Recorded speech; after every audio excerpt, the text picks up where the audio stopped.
Welcome to the podcast, Let the Prophet Speak. Today we continue our study of the book of Joshua, the book of Yehoshua, with chapter 8b, the second portion of chapter 8. The first portion discussed the destruction of the city of Ai.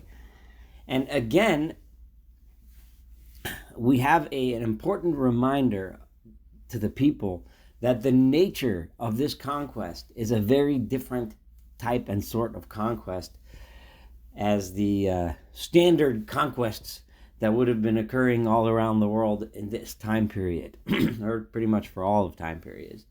And that is, this is not a conquest of greed, but rather this is a conquest of a people trying to establish within this land a nation that will guide the world to the idea of ethical monotheism, the idea that there is one God who demands from us to live a moral life.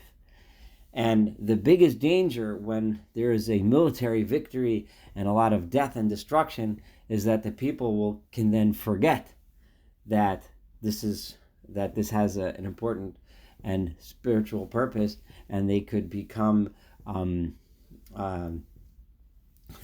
drunk with the violence and booty and so on and so forth. So immediately after the victory of Ai, Yehoshua does the following. Oz, at this point, and there's no indication that this was commanded by God, but this was something that Yehoshua, as a leader, clearly understood was the proper thing to do next. Az yivne Yehoshua mizbeach Adonai Elohei Yisrael. Joshua then built an altar to the God of Israel, Bahar Aval, on the mountain of Aval.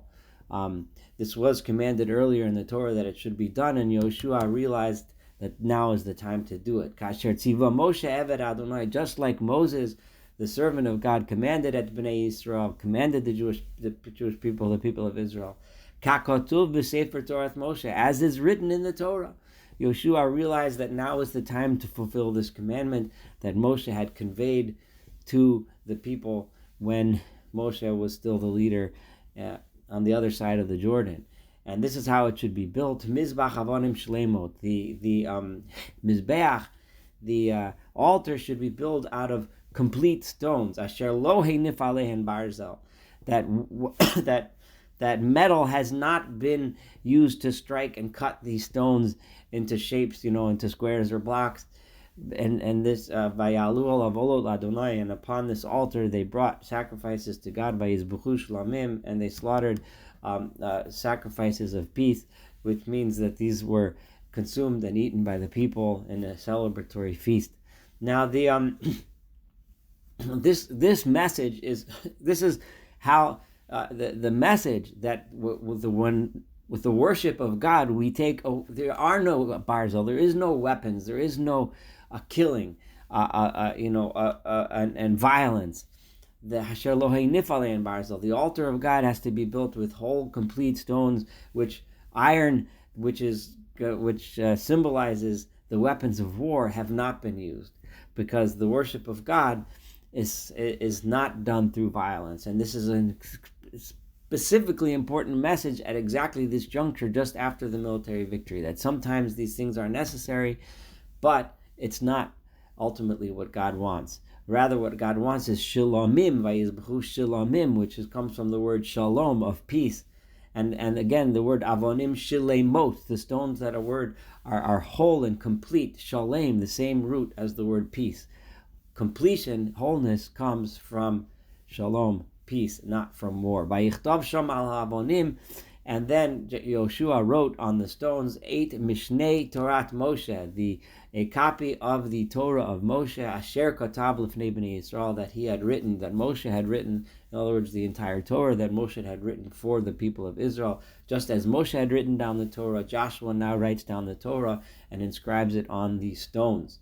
B'chol Yisrael, and the entire Israel, Uzukeinav, and its elders, v'shotrim, and all the officers, v'shoftav, and all of the judges, omdim mizeh umizeh, they stood on this side and on that side, la'aron, of the ark, neged ha'kohanim, opposite the priests, Halavim, and the Levites, nosei aron brit Adonai, who were those that carried the ark of the covenant of God. Kager ka'ezrach. Just like the converts and those that had joined the people being treated just like those who were members of the people. This is a very important thing, a word here mentioned. It is clear that there were geirim, that there were people of the there were people in this land of Canaan who had already joined. We know, of course, of Rachav, the harlot, and her entire family from the city of Yericho, but there were others that had already made their peace and joined the people. Kager ka'ezrach, chetzio el mol har Gerizim. Half of the people were standing opposite the Mount of Gerizim, v'hachetzio el mol har Eval, and half of them were standing opposite the mountain of Eval. Kasher tziva Moshe avad Adonai, just like Moshe, the servant of God, commanded livorech et ha'am Yisrael barishona, to first begin by blessing the people, the nation of Israel. V'acharei chen, and after everything was all set up, and the people were in their places by these two mountains, Koros, Kol Divrei Torah. Then Yoshua read the entire book of the Torah, all the words of the Torah, HaBaracha v'Hakalola, both the blessings and the curses, both the incredible blessing and reward and fulfillment of a life of following the words of Torah, and unfortunately also what would befall one if he ignores the words of the Torah. K'chol ha'kosav b'sefer Torah, like everything that's written in the entire book of the Torah. Lo haya davar mikol asher tziva Moshe. There wasn't a single thing from all that Moshe had commanded us. Interestingly enough, Lo haya davar one wonders why this has to be emphasized again. K'chol ha'kosav, we just said in verse 34. Everything. This is the third time we're emphasizing everything, and now we're emphasizing it really strongly. There wasn't a single thing that he left out. One almost hears a hint of the Torah Shebal Peh, the oral tradition, meaning not everything that Moshe commanded. In other words, before I said K'chol ha'kosuv, everything that is written in the Sefer Torah, and now I'm saying that Moshe, all the things that Moshe commanded, or even those things that aren't necessarily written, but the things that are being taught by tradition. Asher lo kari Yoshua, that Yoshua did not read, neged kol kahal Yisrael, that opposite the entire people of Israel, v'hanoshim, and the women included, v'hataf, and the children. In other words, everyone, the entire people, v'hager, and the converts, and the people that had joined, that had joined them. Again, Joshua emphasizes that people from the land had joined them. These little references to the ger here often get overlooked when people study the book of Joshua, but it's important not to overlook what's happening here. That yes, there is the conquering and there's a lot of killing, but there are also people that are joining. We're going to come up with the story in the next chapter when we study it together of people joining the people of Israel that aren't exactly doing it in good faith, and we'll learn about them soon. But now, because this is the end of chapter 8 in the way the Christians number it, but the way the Jews break up the chapters, the next few verses are actually, which are listed as the first few verses of chapter 9, are in the way the Jewish chapters are broken up. They are really part of the end of chapter 8. So I'm going to continue reading them. And it was when all of the kings heard, Asher be'ever hayarden, that were in the Ever Hayarden, across in other words, on the west side of the Jordan River, Baharu Vashvela, all of those Canaanite kings that lived, whether they were in the mountains or in the low country, and in the coastal areas of the Mediterranean, El Mol Halavano, and those that lived opposite the northern areas in Lebanon, the Hachiti, these were populated by the kings of the various tribes of the Chiti, the Hittites, the Amori, the Amorites, the Canaanite, the Canaanites, the Perizi, the Perizzites, Achivi, the Hivites, Vayavusi, and the Jebusites. When they learned of this, Vayiskabtsu Yachtav, and they gathered together, Lihilachem im Yoshua, to wage war with Joshua of Yisrael Pe'echad as one.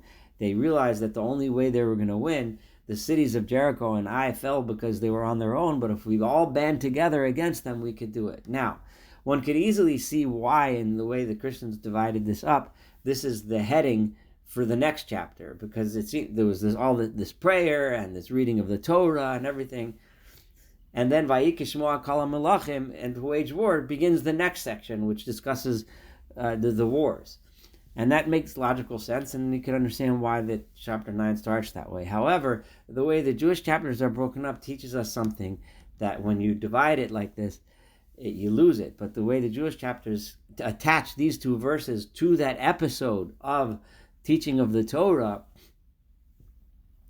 it teaches us a lesson that gets lost when you break it up. And what's that lesson? That what was it that they heard? They heard, yes, of course they heard of the capture of Jericho, and the capture of Ai. But that's just a battle. But what they heard was that Joshua made a mizbeach. He made an altar to God without using iron on the stones, an altar of shalomim, of peace. They learned that this is something new. This is something different. This is Joshua trying to teach them that what God wants is learning the Torah, is keeping the rules of the Torah, the blessings that the Torah gives. When they saw that, when they heard that, they realized we're up against something really big. And they could have chosen to join and learn the lesson and avoid war, but instead, Vayiki Shmoa, when they heard what Joshua was doing, instead they decided to fight this, which is why they ended up getting destroyed instead of ending up joining the people. Now, and with that understanding of putting those two verses together with that chapter, it also helps us very much understand the next episode that we're going to study together, which is the episode of the Givonites, and we will do that hopefully together next time. Thank you so much for studying the entirety of chapter 8 and the first two verses of chapter 9 together. Looking forward to studying the entire book of Joshua together.